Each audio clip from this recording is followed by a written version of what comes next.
So here's how to add social media icons to your Shopify store. It's actually quite easy to do, so make sure you watch to the end and don't skip any important steps. For this, first you will need to log into your Shopify account. Once you are logged into your Shopify account, now here you have to simply click on the online store option, or you have to go to the add apps option. Once you click on the add apps option, now it will take you to the app store of the Shopify. Now here you have to scroll down and go to the Shopify app store option. After that, here you have to search for the social media icons, and now you have to click on this app to install this app.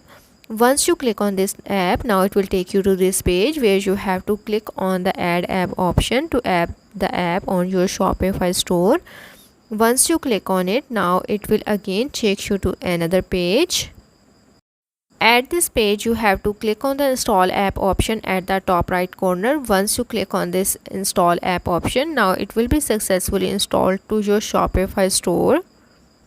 So that's how to add social media icons to your Shopify store.